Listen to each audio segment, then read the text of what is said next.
आज 11 बजे से विधानसभा की कार्यवाही शुरू होगी। दोपहर 2 बजे विधानसभा में नीतीश सरकार का पहला बजट पेश होगा।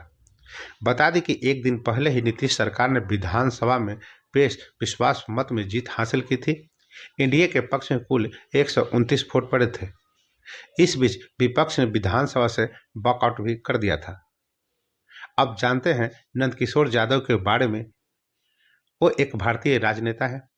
राष्ट्रीय स्वयंसेवक संघ के सक्रिय स्वयंसेवक के रूप में समाज की सेवा यात्रा शुरू करने वाले नंदकिशोर यादव का राजनीतिक सफरनामा अखिल भारतीय विद्यार्थी परिषद से जुड़ने के बाद प्रारंभ हुआ। पटना नगर निगम के पार्षद चुने जाने से शुरू हुई। उनकी राजनीतिक यात्रा आज इस मुकाम तक पहुंची है। वो न केवल भारतीय जनता पार्टी बल्कि उनके अनुषांगिक संगठनों के विभिन्न पदों का सफल निर्वहन करते हुए प्रदेश भाजपा अध्यक्ष तक पहुंचे। इनकी कर्तव्य निष्ठा और कार्यकर्ताओं के बीच लोकप्रियता का प्रमाण है। लगातार 7वीं बार 2020 में अपने गृह क्षेत्र पूर्वी पटना, बाद में पटना साहिब विधानसभा क्षेत्र से निर्वाचित होना, बातचीत में सादगी, व्यवहार में आत्मीयता और बेहद संवेदनशील हृदय वाले श्री नंदकिशोर यादव सन 1978 में पटना नगर निगम के पार्षद बने। युवा शक्ति के प्रतीक में उभर रहे श्री यादव को 1978 में जनता युवा मोर्चा के पटना जिलाध्यक्ष की जिम्मेवारी मिली।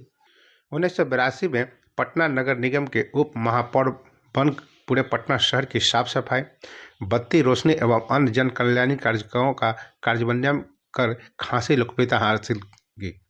पार्टी का जनाधार भी बहुत मजबूत किया।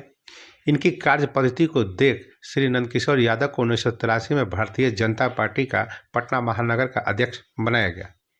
सन 1990 में के पूर्व तक नंदकिशोर यादव भारतीय जनता पार्टी युवा मोर्चा के प्रदेश महामंत्री, कोषाध्यक्ष और उपाध्यक्ष रहे। 1990 में भाजपा नेतृत्व में उन्हें भारतीय जनता युवा मोर्चा का प्रदेश अध्यक्ष बनाकर एक बड़ी जिम्मेवारी सौंपी, जिसका इन्होंने सफलतापूर्वक निर्वहन किया। 1995 में श्री नंदकिशोर यादव पहली बार पूर्वी पटना विधानसभा क्षेत्र से विधायक निर्वाचित हुए। इनकी लोकप्रियता के निरंतर बढ़ रहे ग्राफ और पार्टी के बड़े नेताओं की नज़र में कर्मठ नेता होने के कारण श्री यादव को 1998 में भारतीय जनता पार्टी के प्रदेश अध्यक्ष जैसे महत्वपूर्ण पद की जिम्मेवारी मिली। इनके अध्यक्षीय कार्यकाल में 1999 में हुए लोकसभा के चुनाव में एनडीए को शानदार जीत मिली और इसके 41 प्रत्याशी निर्वाचित हुए। इनमें भाजपा के 23 और जनता दल यू के 18 सांसद चुने गए। 2023 तक प्रदेश अध्यक्ष रहे और पूरे बिहार में पार्टी के प्रति एक नई जागृति पैदा की। 1995 से 1998 तक प्रदेश भाजपा के महामंत्री थे। 2000 में पूर्वी पटना क्षेत्र से दूसरी बार विधायक निर्वाचित होने के बाद 2003 में उन्हें राष्ट्रीय जनतांत्रिक गठबंधन एनडीए का बिहार प्रदेश संयोजक के साथ साथ भाजपा राष्ट्रीय कार्यकारिणी समिति एवं केंद्रीय अनुशासन समिति के सदस्य के रूप में बड़ी जिम्मेवारी मिली। अपनी राजनीतिक सेवा यात्रा में इन्होंने पीछे मुड़कर कभी नहीं देखा।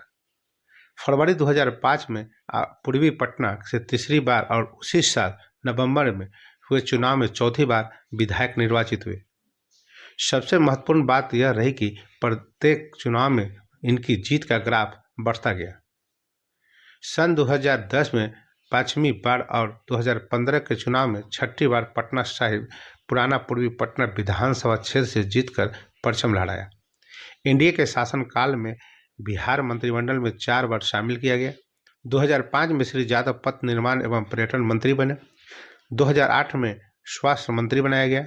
2010 के विधानसभा चुनाव के बाद नंदकिशोर यादव को पथ निर्माण मंत्री बनाया गया। 2017 में भाजपा जनता दल गठबंधन की नई सरकार के बनने के बाद उन्हें पुनः पथ निर्माण मंत्री बनाया गया। गुणवत्ता पूर्ण पथों का निर्माण, पुल पुलियों का निर्माण कर आम जनों को यातायात में सुगमता प्रदान करना और कहीं से चलिए 5 घंटे में राजधानी पहुंचने के लायक व्यवस्था को सर्वोच्च प्राथमिकता दी।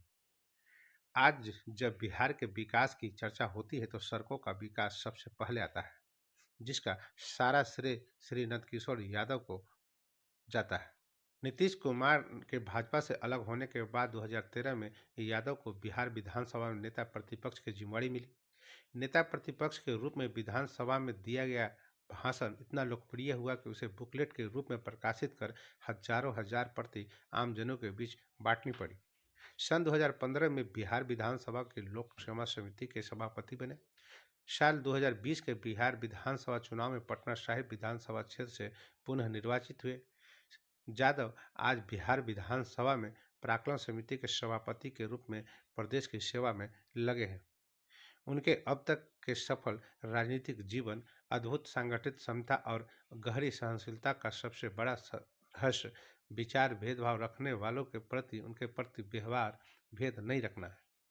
होठों पर मुस्कान और मनोविवाद के स्वर से अपने से कनिष्ठों के प्रति सद्भाव उनके सद्भाव की खासियत है। राजनीतिक सक्रियता का ही परिणाम है कि संगठन चाहे अखिल भारतीय विधान विद्यार्थी परिषद का हो या भारतीय जनता पार्टी संगठन का अथवा राज्य सरकार का। 1971 से आज तक नंदकिशोर यादव बिना किसी जिम्मेदारी के नहीं रहे हैं। तो बस अभी के लिए इतना ही। तो हमें आज्ञा दीजिए। नमस्कार।